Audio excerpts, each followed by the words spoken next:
அரசமைப்பு சட்ட பாதுகாப்பு மாநாட்டிற்கு தலைமையேற்றிருக்கக்கூடிய மேனாள் நீதிபதி ஐயா அரி பரந்தாமன் அவர்களே, இந்த நிகழ்வை ஒருங்கிணைப்பதிலே தொடர் முனைப்பு காட்டி சிறப்பானதொரு தொடக்கத்தை நம்பிக்கை ஏற்படுத்தியிருக்கக்கூடிய அருமைக்குரிய சகோதரர்கள் மேனாள் அமைச்சர் தா மனோ தங்கராஜ் அவர்களே, உயர்நீதிமன்ற வழக்கறிஞர் திரு சே வாஞ்சிநாதன் அவர்களே, இந்த நிகழ்வில் எனக்கு முன்னாலே உரையாற்றிவிட்டு அமர்ந்திருக்கக்கூடிய பேராசிரியர் ஜவாஹிருல்லா அவர்களே, சகோதரர் நெல்லை முபாரக் அவர்களே, பேரொருட்பணி அறிவர் பால் பிரான்சிஸ் ரவிச்சந்திரன் அவர்களே, நிறைவாக உரையாற்றவிருக்கக்கூடிய சமூக செயல்பாட்டாளர் அருமைக்குரிய அண்ணன் திரு பிரகாஷ் ராஜ் அவர்களே, மேடையிலே அமர்ந்திருக்கக்கூடிய சான்றோர்களே, பெரியோர்களே, தலைவர்களே, எழுச்சியோடு வருகை தந்திருக்கக்கூடிய ஜனநாயக ஆற்றல்களே, உங்கள் அனைவரின் மீதும் ஏக இறைவனின் அமைதியும் ஆசையும் சூழ்க.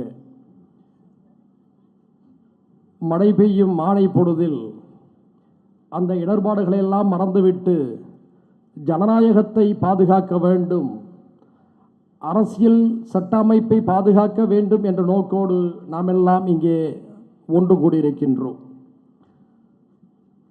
இந்த மாநாட்டுக்கு வருவதற்கு முன்பாகவே பல சுற்று கலந்துரையாடல்கள் நடைபெற்றன.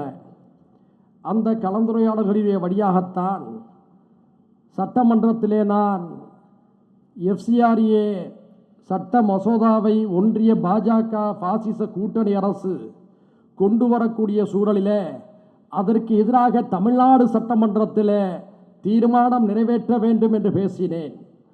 முன்வரிசை அமைச்சர்கள் அதனை செவியேற்று உடனடியாக முதல்வருடைய கவனத்துக்கும் எடுத்து சென்று அடுத்த 24 மணி நேரத்திற்குள் தமிழ்நாடு சட்டமன்றத்தில் FCRAக்கு எதிராக தீர்மானம் நிறைவேற்றப்பட்டிருக்கிறது என்பது இந்த ஆயத்த கூட்டத்திற்கு கிடைத்த முதல் வெற்றியாகும்.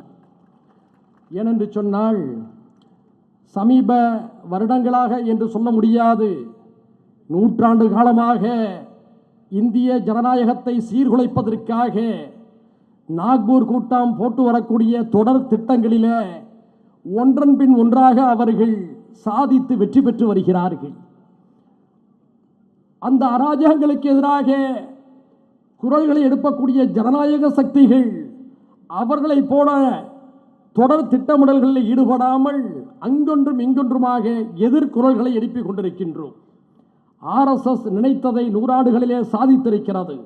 ஆனால் RSSக்கு எதிரான ஜனநாயக செயல்பாட்டாளர்களுடைய பணிகள் அதே போன்ற நுட்பத்தோடு செயல் திட்டங்களோடு இருந்ததா என்றால் இல்லை, இருக்கிறதா என்று சொன்னால் இல்லை என்று ஒரு நம்பிக்கையை நாம் வெளிப்படுத்தலாம். பாசிசத்தை வீழ்த்த வேண்டும் என்ற அந்த குறிக்கோளை நோக்கிய நம்முடைய பயணத்தில் நம்பிக்கை என்பது மட்டும்தான் பிரதானமாக இருக்கிறது. அதே நேரத்தில் நம்முடைய இந்த பயணத்தில் ஜனநாயக எழுச்சி களத்தில் நாம் நிச்சயமாக வெற்றி பெறுவோம் என்ற நம்பிக்கை இருக்கிறது.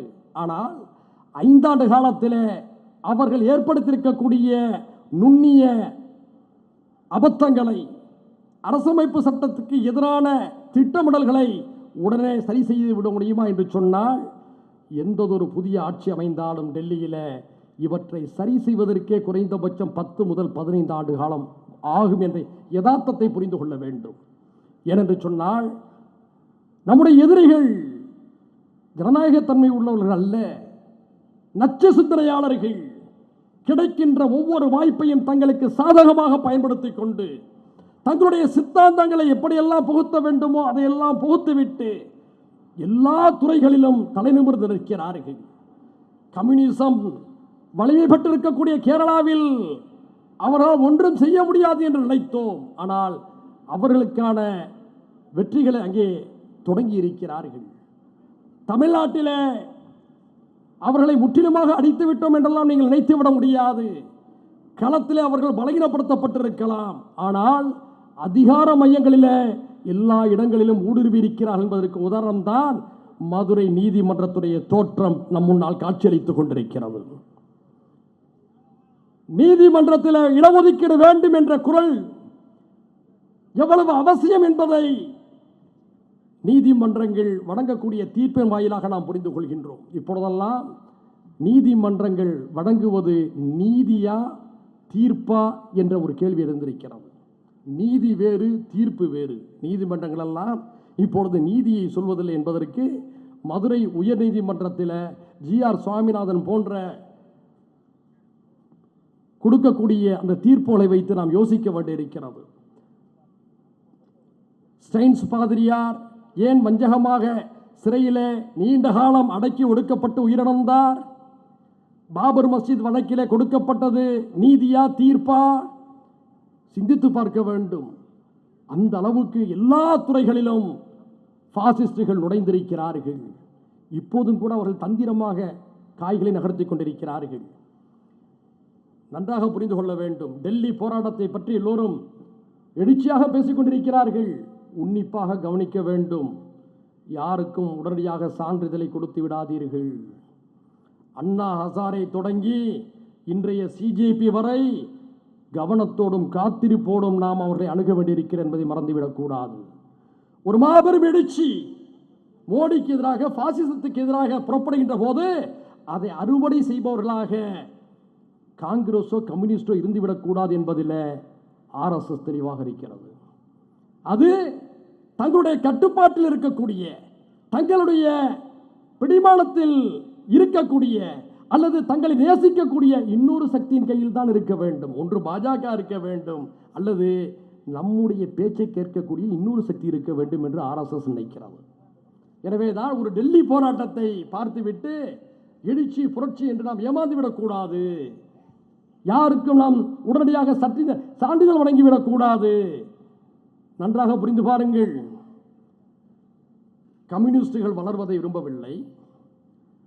சில அரசியல் முரண்பாடுகள் நமக்கு காங்கிரஸோடு இருந்தாலும் தேசிய அளவிலே பாஜகவுக்கு மாற்று சக்தியாக அவர்கள் இருக்கிறார்கள் என்ற யதார்த்தத்தை நாம் உணர்ந்து கொள்கிறோம். ஆனால் அந்த காங்கிரஸ் எந்த விதத்திலும் அந்த இடத்தை பிடித்துவிடக்கூடாது என்பதிலும் அவர்கள் கவனமாக இருக்கிறார்கள். இந்த நிலையில்தான் நடக்கக்கூடிய ஒவ்வொன்றையும் கூர்ந்து கவனிக்க வேண்டும். எல்லா நிலையிலும் ஆர்எஸ்எஸ் எல்லா நிறுவனங்களிலும் ஊடுருவிருக்கிறது. யார் வளர்ந்தாலும் ஒன்று அவர்களை கையகப்படுத்த நினைக்கிறது அல்லது அடிக்க நினைக்கிறது.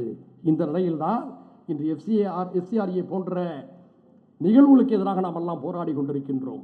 இந்த நேரத்தில் அன்பு கிறிஸ்தவ மக்களுக்கு ஒரு வேண்டுகோள். பாதிரியார் கிரஹாம் ஸ்டைன்ஸ் பச்சிலம் குழந்தைகளோடு பதற ஜீப்பில் எரிக்கப்பட்ட போது களத்துக்கு வந்து போராடுவதன் விளைவு என்று நீங்கள் அனுபவித்துக் கொண்டிருக்கிறீர்கள். இந்த உண்மையை, கசப்பான உண்மையை சுய பரிசோதனை என்ற அடிப்படையில் நாம் ஒத்துக்கொள்ள வேண்டும். தாராசிங் என்ற பயங்கரவாதி அன்று அந்த பாதிரியாரை தீ வைத்து எரித்தான். ஆனால் என்ன நடந்தது? தாராசிங் வேறு, பஜ்ரங் தளம் வேறு என்று எதிரிகள் தந்திரமாக அதை கடந்து சென்றார்கள். ஆர்எஸ்எஸ் துணை அமைப்பான பஜ்ரங் தளம் தான் அதை செய்தது. ஆனால் பஜ்ரங் தளத்தை காப்பாற்ற அதனுடைய தலைவராக இருந்த தாராசிங் அங்கு பலி கொடுக்கப்பட்டார். அதை அவர் திருப்தியோடு ஏற்றுக்கொண்டிருக்கிறார். இப்படி எதிரிகள் தந்திரமாக காய்களை நகர்த்தி கொண்டிருக்கக்கூடிய ஒரு காலகட்டத்தில் நாம் இன்னும் கூர்மையாக சிந்திக்க வேண்டும். நமக்கான செயல் திட்டம் வேண்டும். இங்கு அண்ணன் பிரகாஷ்ராஜ் வந்திருக்கிறார். தென்னிந்தியா முழுக்க ஒரு பாசிச எதிர்ப்பு கருத்திலை விதைத்துக் கொண்டிருக்கிறார். பல அறிஞர் பெருமக்கள், அண்ணன் அறிவானந்தாமன் போன்ற சித்தாந்தவாதிகள், சிந்தனையாளர்கள் சிந்திக்கின்றோம், பேசுகின்றோம். ஆனால் ஒன்றுபட்ட செயல் திட்டம் நம்மிடம் இருக்கிறதா? ஆனால் ஆர்எஸ்எஸ் ஒன்றுபட்ட செயல் திட்டம் இருக்கிறது. பாரதிய ஜனதா கட்சியிடம் இருக்கிறது. ஆனால் அவர்களுக்கு எதிராக களமாடக்கூடிய நம்மிடம் ஒன்றுபட்ட செயல் திட்டம் இல்லை என்ற உண்மையை ஒத்துக்கொள்ள வேண்டும். அதற்கு மாற்று என்ன என்பதை சிந்தித்து நாம் ஒன்று கூடி ஒரு செயல் திட்டத்தை வகுத்தால் மட்டும்தான் மக்கள் எழுச்சியை கட்டமைக்க முடியும் என்பதை மறந்துவிடக்கூடாது. எனவே இந்த பயணம் என்பது ஒரு தொடக்கம். இந்த தொடக்கத்தை நாம் எவ்வாறு அடுத்தடுத்த கட்டத்துக்கு எடுத்துச் செல்லப் போகின்றோம்? இதில் அரசியல் இருக்கக்கூடாது, கூட்டணி இருக்கக்கூடாது. ஜனநாயக தன்மையோடு அரசியலமைப்பு சட்டத்தை பாதுகாக்க வேண்டும் என்ற உணர்வோடு, பாசிசம் வீழ்த்தப்பட வேண்டும் என்ற திட்டத்தோடு மட்டுமே இந்த ஒன்றுகூடல்கள் இருக்க வேண்டும். அதை நோக்கிய பயணத்திலே நாம் ஒருங்கிணைந்து நுட்பத்தோடு செயல்பட்டால் நிச்சயமாக நாம் வெற்றி பெற முடியும். அந்த வெற்றியை பெறுவதற்கான சிறப்பான தொடக்கமாக இந்த மாநாடு இருக்கிறது என்பதற்காக இந்த ஏற்பாட்டு குழுவுக்கு நான் சார்ந்த மனிதநேய ஜனநாயக கட்சியின் சார்பில் புரட்சிகர வாழ்த்துக்களை கூறி விடைபெறுகிறேன். நன்றி.